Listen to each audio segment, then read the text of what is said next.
అన్నమయ్య జిల్లా ఎస్పీగా బాధ్యతలు చేపట్టారు విద్యాసాగర్ నాయుడు. జిల్లా పోలీస్ కార్యాలయం వద్ద పోలీసుల గౌరవ వందనం స్వీకరించిన ఎస్పీ మీడియాతో మాట్లాడుతూ జిల్లాలో శాంతి భద్రత పరిరక్షణకు కట్టుదిట్టమైన చర్యలు తీసుకుంటామన్నారు. శాంతి భద్రతలకు విఘాతం కలిగించే శక్తులపై కఠిన చర్యలు తీసుకుంటామని, జిల్లాలో గల్ఫ్ వలస బాధితుల సమస్యల పరిష్కారానికి ప్రత్యేక గ్రీవెన్స్ ఏర్పాటు చేసి పరిష్కరిస్తామన్నారు. ఫ్రెండ్లీ పోలీసింగ్ ను ప్రోత్సహించి పోలీస్ ప్రజలకు మరింత దగ్గరయ్యేలా చర్యలు తీసుకుంటామని అన్నారు. Thanks for coming here.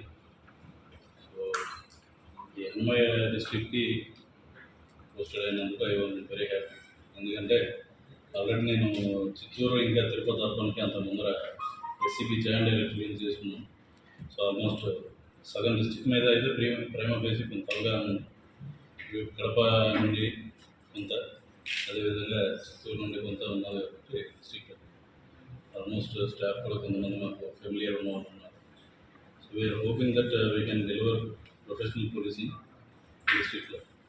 అంతేకాకుండా మీడియా సైడ్ నుండి కూడా మాకు ఎంతో సహకారం అనేది అవసరం ఉంటుంది. ఫ్యాక్ట్స్ రిపోర్టింగ్ విషయంలో ఏమన్నా ఉంటే మాతో వెరిఫై చేసుకుని మీరు ఇమీడియట్గా అది ప్రజలకి అందించవచ్చు. అన్వెరిఫైడ్గా అయితే కొంచెం దయచేసి ముందరే పోస్ట్ చేయడానికి అది కూడా చూడకుండా కొంచెం మాతో వెరిఫై చేసుకోండి. Soon we'll appoint PRO also. ఇక్కడ పిఆర్ఓ కింద కూడా ఒక డెసిగ్నేట్ చేస్తాం. మీకు ఎప్పటికప్పుడు రెగ్యులర్గా ఒక మీడియా వాట్సాప్ గ్రూప్ ఉందనుకుంటున్నాను. ఒకవేళ లేకపోతే మేము క్రియేట్ చేస్తాం. ఉంటే fine we'll try to manage it in effect.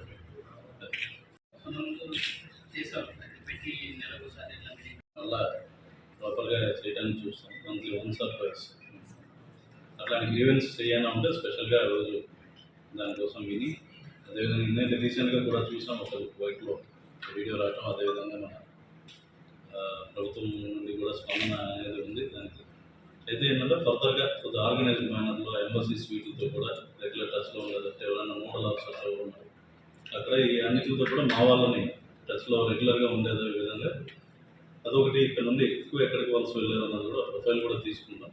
ఏ కంట్రీస్కి ఎంతమంది వెళ్ళారు అన్నది వీళ్ళు try to collect the data collect చేసి వాళ్ళకి మెరుగైన సేవలు ఏ విధంగా అందించవచ్చు.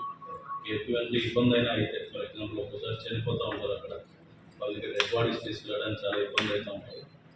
అదేవిధంగా పేదరికం వల్ల కొంతమంది తీసుకొచ్చుకోలేని పరిస్థితి ఉంటుంది, ఖర్చులు పెట్టుకోవడం వల్ల.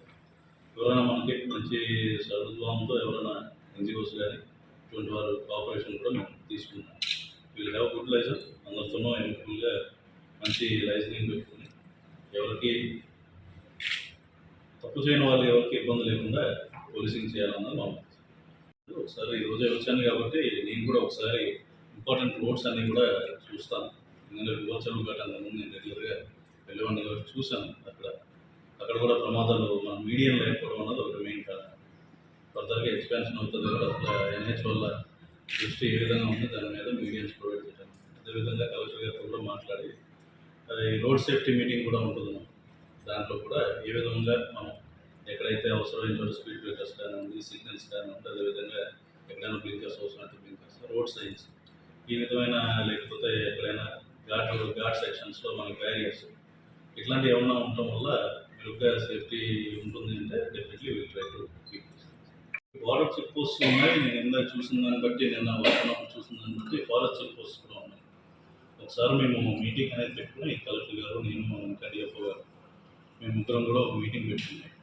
ఏ విధంగా ఈ బార్డర్స్ దగ్గర చెక్కింగ్ మరింత బెటర్గా పెంచవచ్చు, ఉన్న ఇన్ఫ్రాస్ట్రక్చర్ని మెరుగుపరుచుకుని.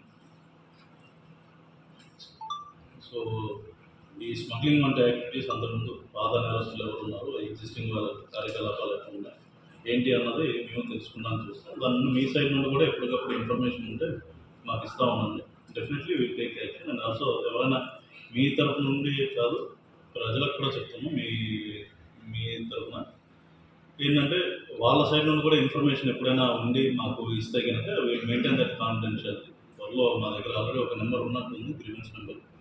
అది ఏ పర్పస్ మీద వాడుతున్నారు, how it is being managed అన్నది ఒకసారి మేము గమనించుకుంటాము. చూసి దాన్ని బట్టి ఏమన్నా స్పెషల్గా ఏమైనా టోల్ ఫ్రీ నెంబర్ ఏమన్నా ప్రొవైడ్ చేయగలుగుతామా, డేటా కాన్ఫిడెన్షియాలిటీ ఏ విధంగా మెయింటైన్ చేయగలుగుతాం అంటే ఎవరైనా చెప్తే మళ్ళీ వాళ్ళు ఫలానా ఎవరు చెప్పారు అని చెప్పి వాళ్ళకి ఇబ్బంది కలిగే విధంగా కాకుండా కాన్ఫిడెన్షియల్గా ఉంచి ఏ విధంగా దాని మీద యాక్షన్ తీసుకోవచ్చు అనేది వీళ్ళు